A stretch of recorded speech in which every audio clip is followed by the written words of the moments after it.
What's up, Zach here, and today I've got the all-new Wade Ice Blood 2. For sure a contender for one of the most improved shoes of the year, model year over model year. So let's get into them. And thanks to Way of Wade for sending me a pair of these over to check out. However, as always, this video is not sponsored, and all opinions, good, bad, and indifferent, are all my own. Now, starting off in the uppers, it does look a lot like the Way of Wade 808 4 line. And honestly, it does feel like them too in certain spots. It almost feels like the Way of Wade 808 4 Light. And in a lot of regards, especially when you get in the midsole teardown, it is the complete opposite of the 808 4, just kind of in the same silhouette, which I think is absolutely fascinating.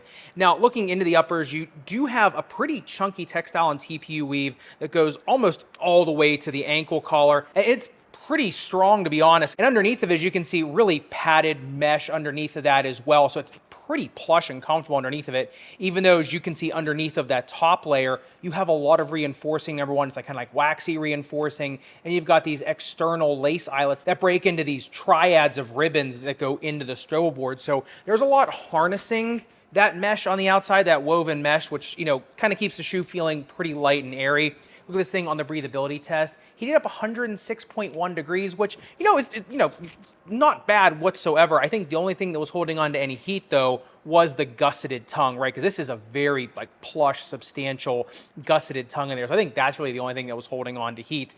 Now, if you look at the breathability mapping of them, kind of tells the same story. It takes a second, but then fog does start blowing out of the forefoot as well as around the tongue. So they do a very good job with heat and moisture, especially because the shoe is just so light. There's just not a lot of places to, trap heat and moisture. Now, going back toward the ankle collar, you do not get a runner's knot, but it does lock down really well in the ankle collar. The shoe is a little bit stiff when you first put them on, not stiff in the fact that you can't get them locked down, because the heel slippage on these is mild to none, even with first lockdown. But the heel counter itself, you got this external heel counter, which is, you've got plastic, right? Then you got, a lot of foam underneath that. Then you got an internal heel counter as well. It can dig in a little bit because that heel counter goes up so high, right? So it keeps the shoe very, very stable in the rear foot. And so you do get a lot of stability, something we didn't really see in the original Ice Bloods. I wasn't super hyped up on the original Ice Bloods, I'm not gonna lie. These ones, especially in the uppers, the stability aspect of them, just the feeling of lockdown and the feeling of one-to-one in the shoe, a lot better. That does come with some stiffness. So I would wear a thicker pair of socks in these when you're breaking them in. Once you break in that internal heel counter, they're fine. They don't really bother you, but for the first couple times, right, hour or two, I actually did switch out my socks for ones that had more padding in the heel just because I was getting a lot of rubbing. Like I said, next time after that, wasn't a problem though. Now the upper durability test, 10 seconds highest grit sandpaper.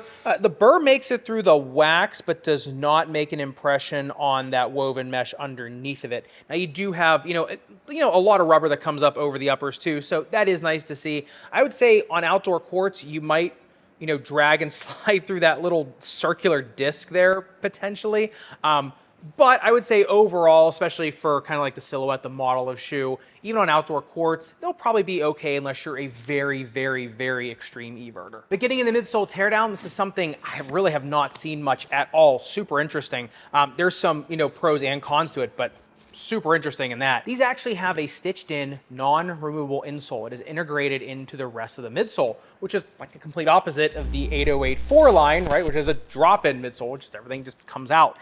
Now this has the same thickness as a traditional removable insole in it, but it's just integrated into a layer of boom foam right underneath of that, and then underneath of that is Cloud Plus. It just feels like they've got this preloading in them at all times. It really is something crazy. I mean, it does have a very, it doesn't cross a zone, but it is the entire length of the midfoot double thickness shank that is sandwiched between the boom and the Cloud Plus.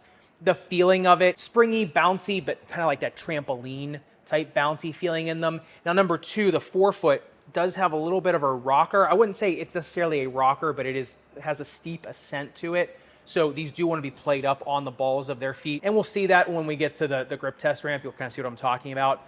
But in terms of feeling of pop, but also enough density underneath of you, it's a feeling that it's very unique, put it that way.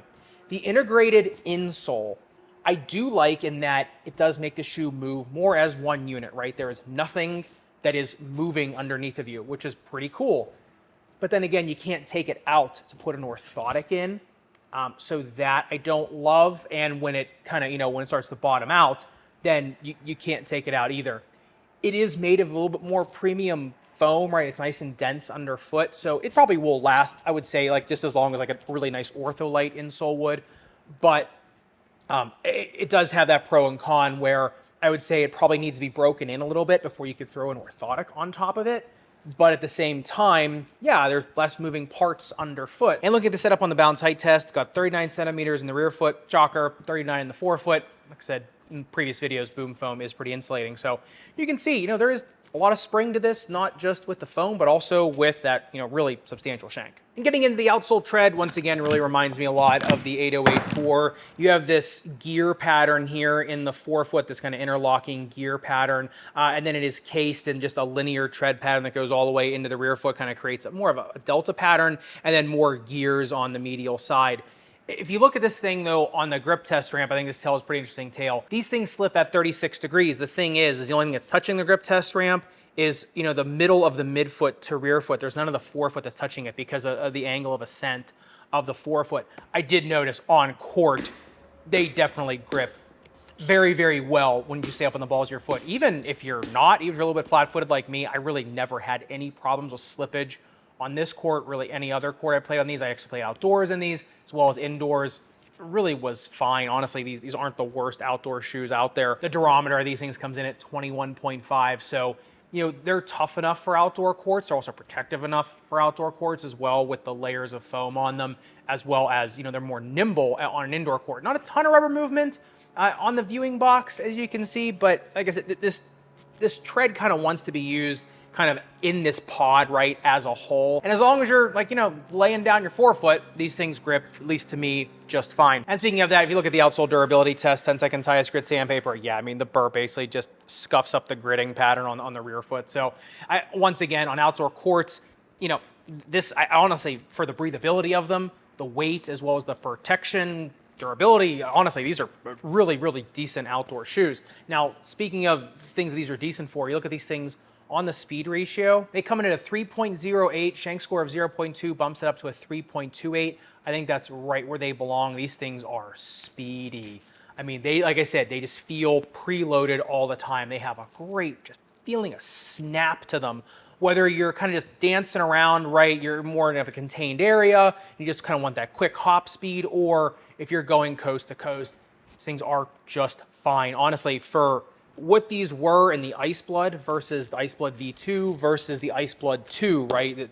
This model, the improvement on that feeling of snap, that feeling of speed, that feeling of substance underfoot is unreal. So in terms of, number one, kind of like feelings of bounce and launch, but also feelings of just quick speed. And because the flange is pretty wide and broad, plus you get a little bit of a reinforcement there, the stopping power in these for a shoe as light as it is, absolutely fantastic. But getting into the fit of the Ice Blood 2, I think this is definitely going to be the dividing line on these things. They do come in at a 15-degree inflare, so it's getting up there. Like I said, it's what makes the shoe feel nimble as well. But you look at the length of these things, they come in pretty true, 28.9. They only have an 8.9 centimeter metatarsal width, and then a 9.9 digital width, and a toe box taper of 29 degrees. So yeah, my left foot was cramping pretty good in these.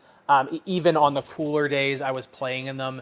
So that's just a product of kind of how nimble these shoes are, right? And just how unobtrusive they are, the weight that's been cut out of them. So I'd say a narrow foot, you can go true to size. A medium, you can go true to size with some break-in, but a medium, if you want a little bit more room, especially because, like I said, it does lock down okay, I think you can go up a half size. A 2E, I'd at least be going up that half size to one size. I know in some sizes they have halves, in some they don't. A 4E might just be a mismatch on these, and I guess you could try to go up one size of them and just see if you can break them in. But if you have a wide styloid process, wide Taylor's bunion, like I said, just the inflare in these plus the width just might opt you out of them. So definitely for the narrow and medium foot, you can really get these glove-like. And for a 2E, if you have longer feet and you can go up that one size and you can get a little bit more room, I think they're okay. Now, in terms of the snake-bitten foot, on their own, in terms of plantar heel pain, like bottom of the heel pain, bursitis, forefoot pain, as long as you're not wide, I think they're okay just because of the layers that you get underneath of you and just what those layers have contained in them, right? The different densities and makeups of the foam. If you hear someone with like a Haglund's deformity or anything that gets irritated in the back of your heel, even if you break it in, there is still not a lot of forgiveness in there for deformity right back in your heel, like a big bump there in the back of your heel bone, things like that. If you're one of those people, you know who you are. If you're not someone like that, you can just break it in, it's okay. These will fit a low profile orthotic once you give them a little bit of break in. So I would wear these around the house actually before you would put the orthotic in there, because I could introduce some slippage in them because you can't take the insole out.